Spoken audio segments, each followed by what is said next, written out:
Bismillahirrahmanirrahim. Since next third application of Gauss's law, electric intensity हमने find करनी है due to oppositely charged parallel plates. Oppositely charged parallel plates के दरमियान हमने electric intensity की value को कैलकुलेट करना है बाय यूजिंग Gauss's law। तो क्वेश्चन कैसे आता है, again state Gauss's law and calculate the electric intensity between oppositely charged parallel plates.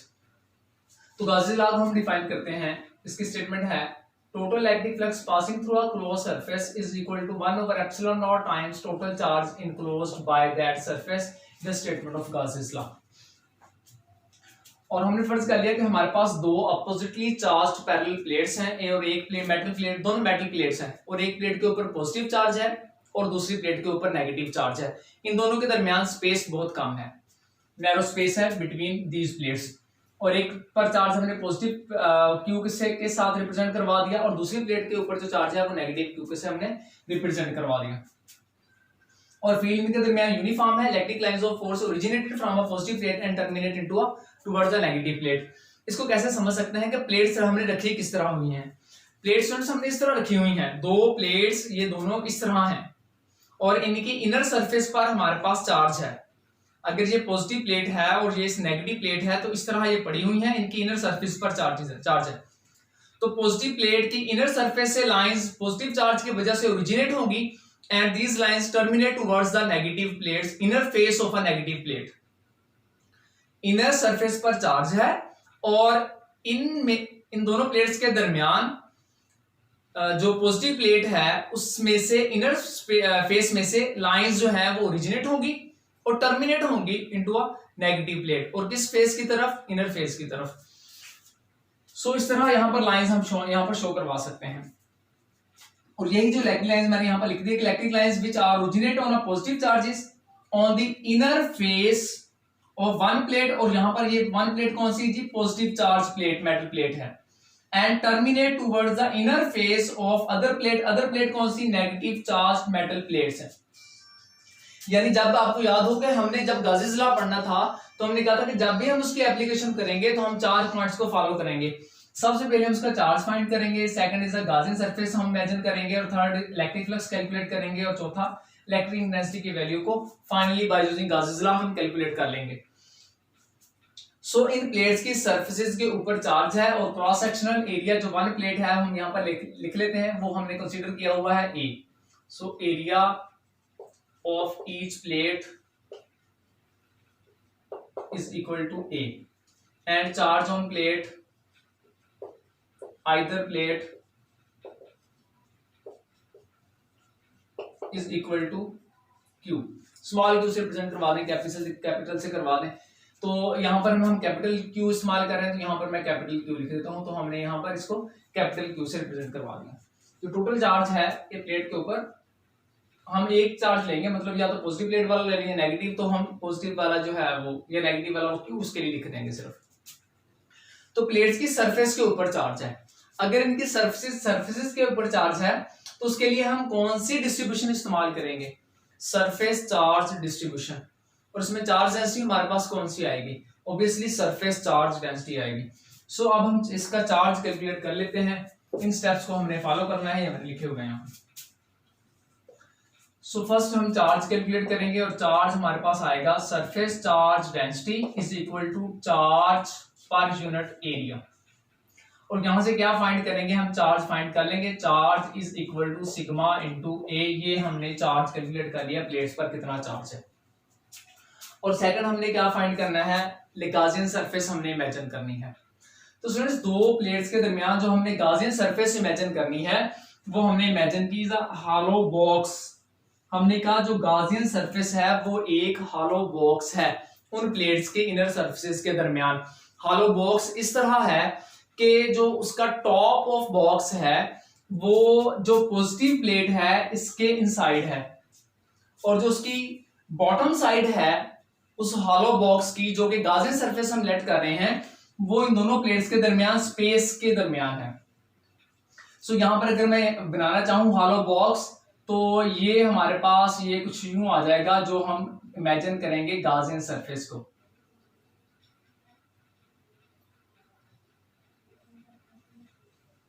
सो ये हमने हॉलो बॉक्स लेट कर लिया, इसमें से electric lines of force obviously originate हो रही हैं from a positive and terminate हो रही हैं टुवर्ड्स द नेगेटिव, और इनर फेसेस की तरफ दोनों से ओरिजिनेट हो रही हैं और एक दूसरे की इनर फेस की तरफ टर्मिनेट हो रही हैं। ये हमने हॉलो बॉक्स लेट कर लिया। गाउसियन सरफेस लेट कर ली, चार्ज में पता चल गया हमें। गाउसियन सरफेस हमने कैसी लेट की, हमने कहा जी कि हॉलो बॉक्स है और top inside the upper plate, और जो उसकी बॉटम है वो किस तरफ है जी, between the space of plate, ये उसकी बॉटम। अब हमने फाइंड क्या करना है, इलेक्ट्रिक फ्लक्स फाइंड करना है।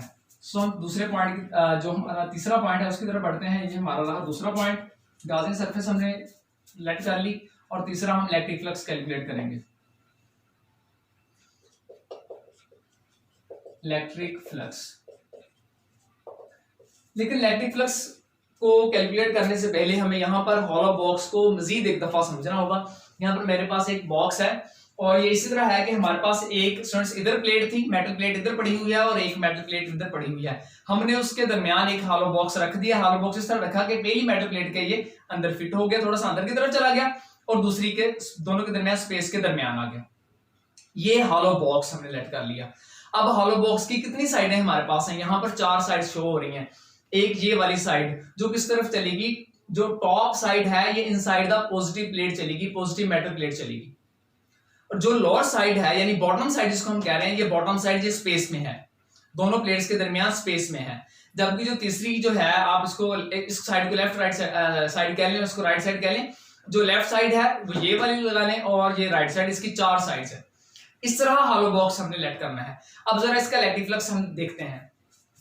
ये वाली जो टॉप साइड है ये किस तरफ चलेगी, ये इनसाइड दी मेटल प्लेट चलेगी।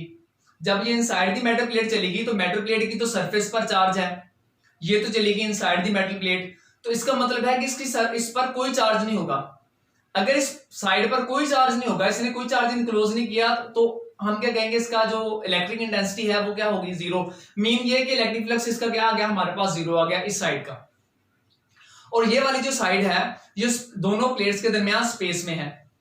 अगर ये साइड दोनों प्लेट्स के दरमियान स्पेस के अंदर पड़ी हुई है तो इलेक्ट्रिक लाइंस ऑफ फोर्स इस प्लेट्स के इनर फेस से ओरिजिनेट हो रही हैं और दूसरी प्लेट के इनर फेस के साथ टर्मिनेट हो रही हैं। फिर इलेक्ट्रिक लाइंस ऑफ फोर्स जो है वो इस प्लेट में से परपेंडिकुलरली पास होंगी, इस साइड में से, सॉरी इस बॉटम साइड में से परपेंडिकुलरली, ये बोर्ड मार्कर में रख रहा हूं, इस तरह पास होंगी। और इस प्लेट का जो सरफेस एरिया है वो उसकी डायरेक्शन यानी वेक्टर एरिया की डायरेक्शन किस तरफ है, प्लेट पर यानी साइड पर परपेंडिकुलर, साइड पर नॉर्मल।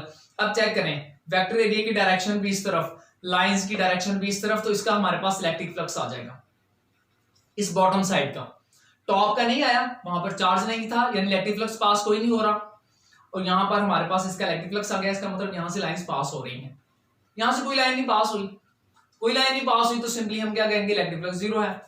अब आते हैं इस साइड की तरफ। ये इलेक्ट्रिक लाइंस ऑफ फोर्स जिस तरह मैंने ऊपर इसके ऊपर बोर्ड मार के रखा हुआ है, इसमें से इस तरह पास हो रही हैं, और इस साइड का जो वेक्टर एरिया है उसकी डायरेक्शन कैसी है, सरफेस पर परपेंडिकुलर, इस तरह। दोनों के दरमियान एंगल कितना बना, 90 degree.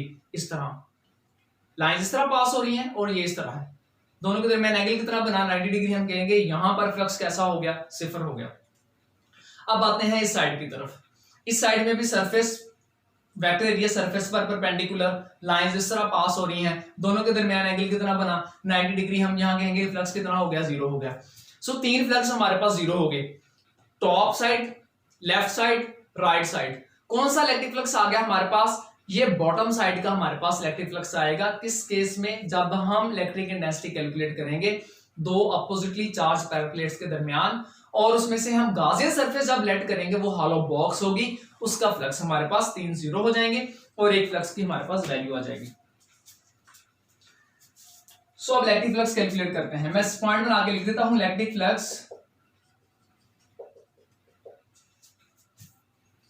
Flux passing through top side of hollow box।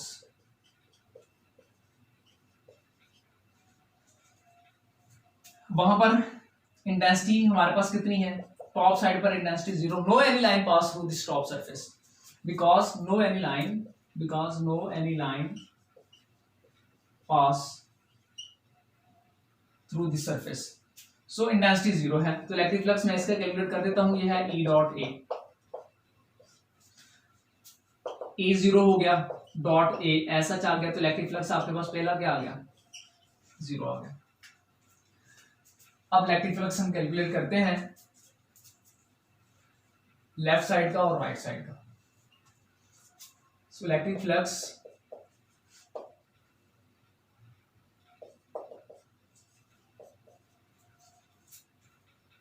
Through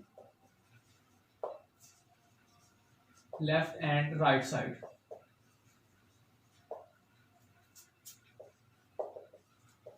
of hollow box.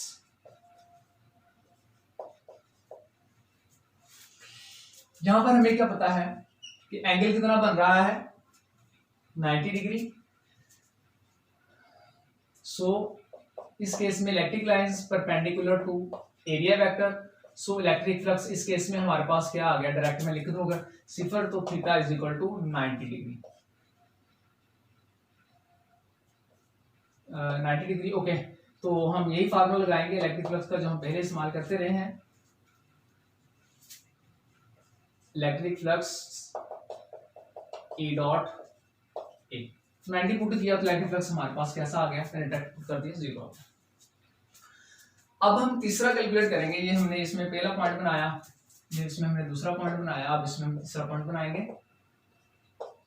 Electric flux passing through all bottom side, electric flux passing through bottom side of hollow box और Gaussian surface, जो कि एक hollow box है। Last application. तो इसमें हमें पता है एंगल दोनों के दरमियान कितना बन रहा है जी, angle between electric lines of force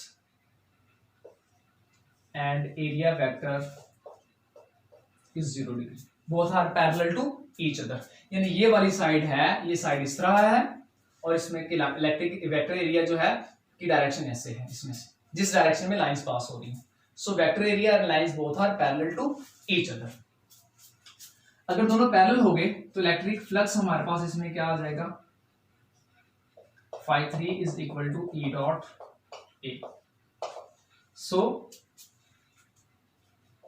E a cos of theta and theta is equal to 0 degree. Sorry, cos of 0 degree, और cos of 0 जो है वो आपको पता है 1 के बराबर होता है। सो इलेक्ट्रिक फ्लक्स हमारे पास मैक्सिमम आ गया किसके बराबर जी, E के बराबर। ये हमने क्या काम किया जी, हम इलेक्ट्रिक फ्लक्स की वैल्यू को कैलकुलेट कर लिया। टोटल इलेक्ट्रिक फ्लक्स अब हम कैलकुलेट करने जा रहे हैं। Total electric flux passing through a surface, तीनों फ्लक्सेस जो हमारे पास आए हैं हम इनका सम कर लेंगे तो हमारे पास टोटल इलेक्ट्रिक फ्लक्स आ जाएगा। सो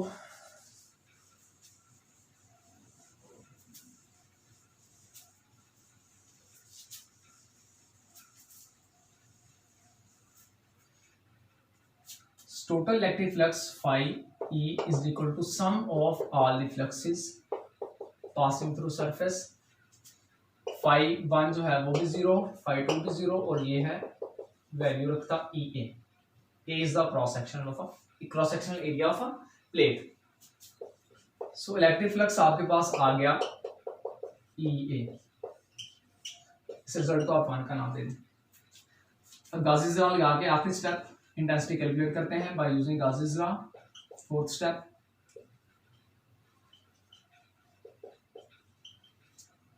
electric flux is equal to 1 over epsilon naught times total charge enclosed by that surface।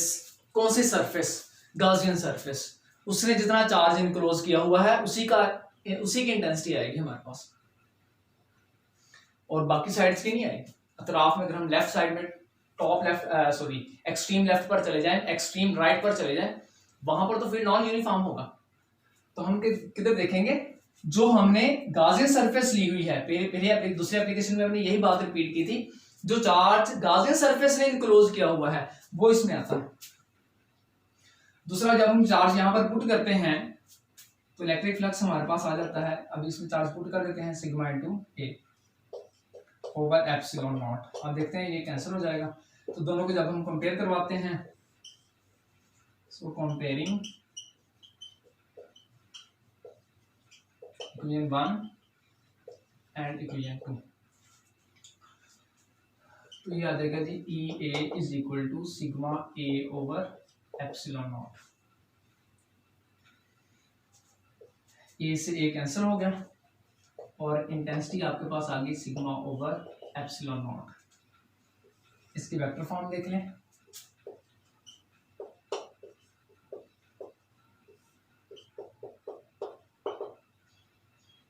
Sigma over epsilon not और साथ आर यूनिट वेक्टर, ये हमारे पास इसके वेक्टर फॉर्म है। ये मैग्नीट्यूड में आ गया। सो तीनों एप्लीकेशंस हो गई। यहाँ पर एक दो पॉइंट्स आपने नोट करने हैं। इलेक्ट्रिक इंटेंसिटी की पहली बात, आपके पास वैल्यू आ गई और ये वैल्यू क्या बताती है कि electric intensity inside the plate क्या रहेगी, सेम रहेगी। इंटेंसिटी की वैल्यू इनसाइड द प्लेट्स क्या रहेगी, सेम रहेगी, वो चेंज नहीं होगी। तीनों एप्लीकेशन हमने पढ़ी। सबसे पहली एप्लीकेशन अगर है तो वो है हमारे पास एक चार्ज स्फीयर था, हालो था, उसके इनसाइड हमने इंटेंसिटी फाइंड की थी। तो उसमें हमने जो गाजियन सरफेस लेट की थी, वो उस गाजियन सरफेस हमारे पास कैसी आई थी। उसमें जो हमने गाजियन सरफेस लेट की थी वो हमारे पास आई थी स्फेरिकल सरफेस। और जबकि अगर हम चेक करें जो सेकंड एप्लीकेशन हमने देखी है उसके अंदर जो हमारे पास गाजियन सरफेस आई थी इनफाइनाइट शीट ऑफ चार्ज के लिए, वो हमारे पास आई थी सिलेंड्रिकल सरफेस। और तीसरी जो हमारे पास है application oppositely charge parallel plates के दरमियान इंटेंसिटी को फाइंड करना, उसके लिए हमारे पास गाजियन सरफेस कैसी आई, एक हालो बॉक्स है, ये याद रखना है। ये एमसीक्यू में पूछ सकता है कि जब इनफाइनाइट शीट ऑफ चार्ज हो तो गाजियन सरफेस कैसी होती है। एक स्फेरिकल के लिए, एक स्फीयर के लिए गाजियन सरफेस हम कैसी लेते हैं, और two oppositely charge parallel plates के दरमियान अगर हम इंटेंसिटी फाइंड करना चाहें तो उसके लिए हम गाजियन सरफेस कैसे लेते हैं, ये आपने याद रखना है। So it's all about the third application of a Gaussian law.